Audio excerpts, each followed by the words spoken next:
Assalamualaikum warahmatullahi wabarakatuh. Halo anak-anak, kembali lagi bersama dengan Ibu Lia dalam mata pelajaran geografi. Di sini Ibu akan membahas dan menjelaskan materi mengenai penginderaan jauh.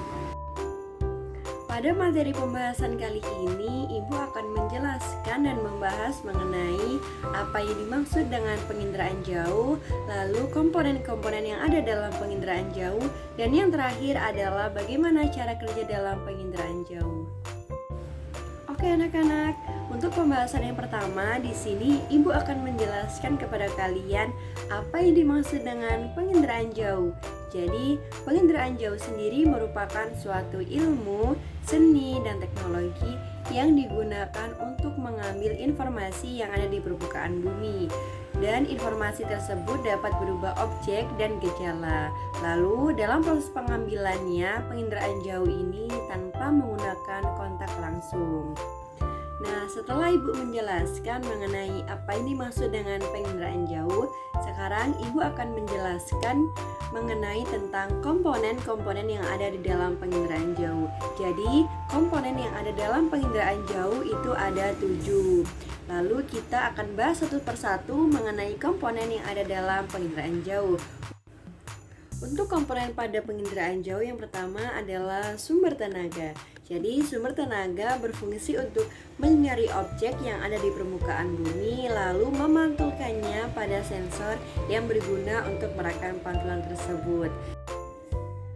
Pada sumber tenaga terdapat 2 jenis sumber, yaitu yang pertama adalah sumber pasif. Sumber pasif adalah sumber yang berasal dari sinar matahari langsung. Contohnya dapat kita lihat pada gambar nomor 1 di atas atau di samping. Lalu kemudian adalah yang nomor 2 berupa sumber aktif. Sumber aktif adalah sumber tenaga buatan manusia dan juga berasal dari gelombang mikro.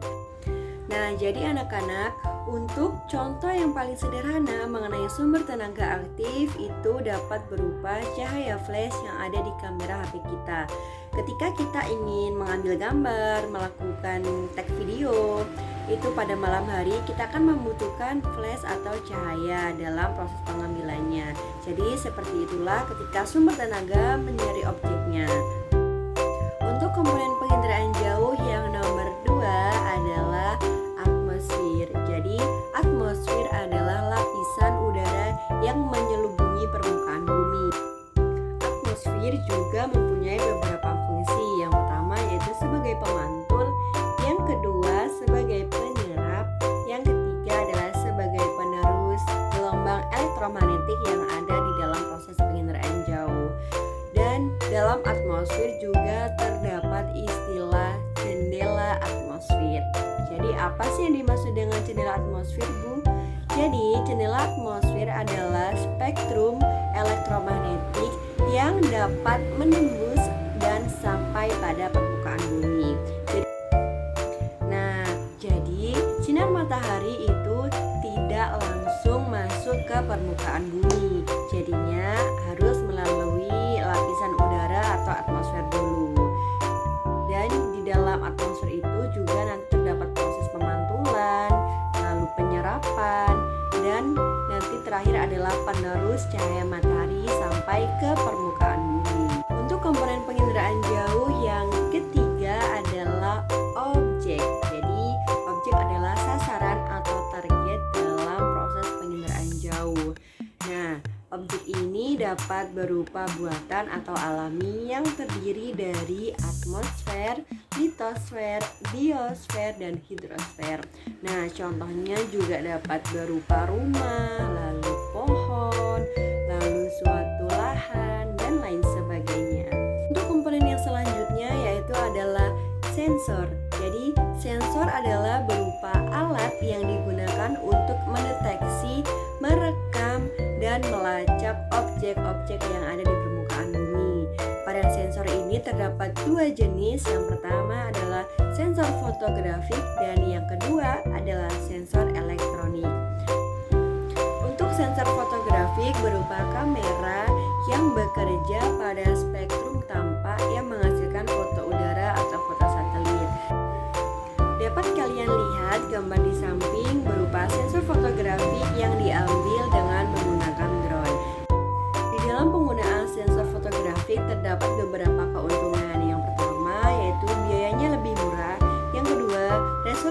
hasilnya baik, dan yang ketiga cara pengambilannya mudah. Selanjutnya yaitu adalah wahana. Wahana merupakan kendaraan yang digunakan untuk membawa sensor ketika dalam proses pengambilan data inderaja atau penginderaan jauh. Nah, wahana dapat dikelompokkan menjadi 3 kelompok. Yang pertama yaitu pesawat rendah sampai medium, yang kedua pesawat terbang tinggi, dan yang terakhir adalah satelit. Nah, dapat kita lihat secara bersama-sama gambar di samping, yaitu dari ketinggian 0 sampai 1 meter menggunakan boom. Nah, boom itu biasanya digunakan untuk mengambil atau mensurvei tempat-tempat yang biasanya ada di Google Maps. Ketika kita street view, itu biasanya tempat-tempat yang kita ingin tuju itu bisa kita lihat secara lebih dekat, dan juga kita lihat kondisinya seperti apa, seperti itu. Dan untuk seterusnya itu nanti terakhir menggunakan satelit, karena jangkauannya itu akan lebih tinggi dan juga perekamannya juga akan lebih luas. Selanjutnya yaitu adalah perolehan data. Nah, pada perolehan data ini juga ada 2 cara.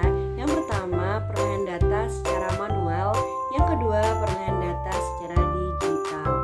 Nah, untuk perolehan data secara manual atau data manual itu dapat kita peroleh melalui interpretasi citra.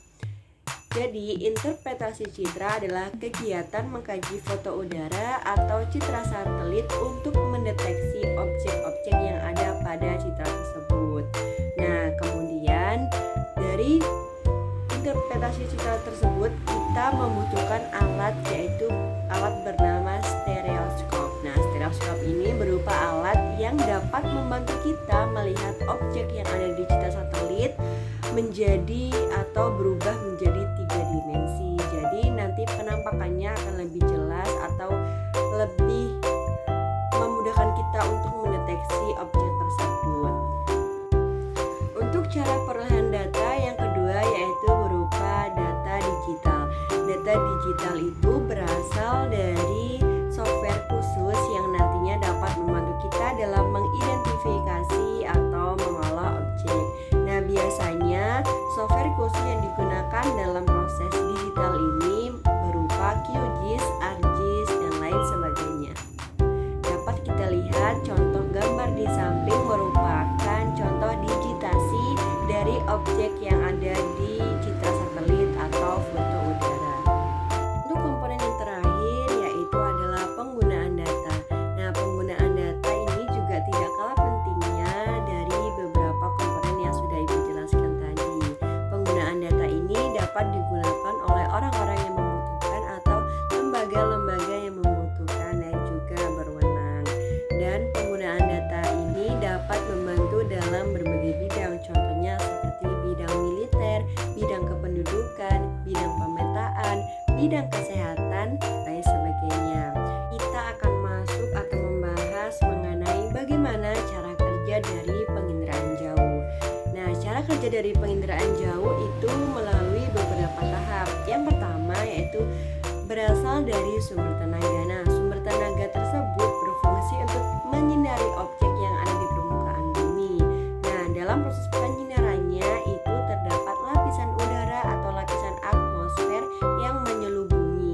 Nah, atmosfer itu berfungsi untuk menyerap, memantulkan, dan meneruskan cahaya atau sumber tenaga. Lalu kemudian ketika sudah disinari oleh sumber tenaga berupa sinar matahari ataupun sensor, kemudian akan diserap oleh sensor, kemudian akan dipantulkan dan diserap oleh satelit atau sensor. Lalu dari satelit atau sensor nanti akan menuju stasiun bumi. Dari stasiun bumi nanti akan melalui proses pendataan. Nah, proses pendataan itu nanti akan menghasilkan citra dan informasi yang kemudian akan berada pada tahap akhir, yaitu aplikasi atau penggunaan dari hasil penginderaan jauh atau inderaja. Juga hasil dari penginderaan jauh. Nah, hasilnya ada 2. Yang pertama yaitu citra foto dan citra non foto. Untuk citra foto sendiri merupakan gambar objek yang berasal dari kamera. Nah, biasanya dipasang pada pesawat udara. Kemudian untuk citranan foto, pada citranan foto yaitu berupa gambar dari objek yang dibuat menggunakan alat selain kamera atau gelombang elektromagnetik. Biasanya dari pengambilan citranan foto ini diambil dari satelit ruang angkasa. Selanjutnya terdapat juga jenis-jenis dari citra foto. Jenisnya ada dua. Yang pertama yaitu citra foto berdasarkan spektrum elektromagnetik. Nah, di dalamnya juga dibagi menjadi 4. Pertama yaitu foto ultraviolet yang dapat mendeteksi tumpahan minyak dan jalan aspal. Yang kedua berupa foto ortokromatik yang dapat digunakan untuk mendeteksi kedalaman laut sampai 20 meter. Lalu yang ketiga adalah foto pankromatik. Nah, foto pankromatik ini dapat mendeteksi segala objek atau gejala yang ada di permukaan bumi. Yang terakhir atau yang nomor 4 yaitu foto inframerah modifikasi yang digunakan untuk mendeteksi tanaman. Lalu terdapat juga citra foto berdasarkan wahananya. Dibagi menjadi dua yaitu foto satelit dan foto udara. Nah, foto udara bisa kita lihat seperti gambar di atas atau gambar di samping, bisa menggunakan balon udara. Sedangkan untuk foto satelit atau foto orbital menggunakan satelit luar angkasa. Pada citranan foto terdapat juga beberapa jenis, yaitu dibedakan menjadi 3. Yang pertama berdasarkan spektrum elektromagnetik, yang kedua berdasarkan sensor, dan yang terakhir yaitu berdasarkan wahananya. Pada spektrum elektromagnetik itu ada 3 jenis. Yang pertama yaitu inframerah thermal, yang kedua berupa citra radar, dan yang ketiga adalah gelombang mikro. Dan berdasarkan sensornya terdapat 2 jenis. Yang pertama sensor tunggal dan sensor jamak. Sensor tunggal itu yaitu dalam proses pengambilannya hanya menggunakan satu sensor saja. Sedangkan untuk yang nomor 2 sensor jamak itu menggunakan sensor yang lebih dari satu sensor. Kemudian yang terakhir yaitu citra non foto berdasarkan wahana yang digunakan. Nah, wahananya itu ada 2 yaitu dirgantara atau pesawat terbang, dan yang kedua adalah satelit. Di sini juga terdapat beberapa contoh penggunaan dari citra satelit sebagai contoh dalam proses penginderaan mengenai sumber daya alam yang ada di permukaan bumi atau segala objek yang ada di permukaan. Sebagai contoh yaitu penginderaan mengenai sumber daya alam atau bumi bisa menggunakan citra Landsat, citra Soyuz, spot. Kemudian untuk penginderaan cuaca bisa menggunakan meteor dan lain sebagainya. Oke anak-anak, sekian yang bisa Ibu sampaikan dan jelaskan. Sebelum Ibu tutup, nanti di slide selanjutnya Ibu akan menunjukkan kepada kalian beberapa contoh dalam proses pengambilan data penginderaan jauh. Nah, cukup sekian yang bisa Ibu jelaskan dan sampaikan. Semoga bermanfaat untuk kita semua. Ibu akhiri. Wassalamualaikum warahmatullahi wabarakatuh. Sampai jumpa pada pertemuan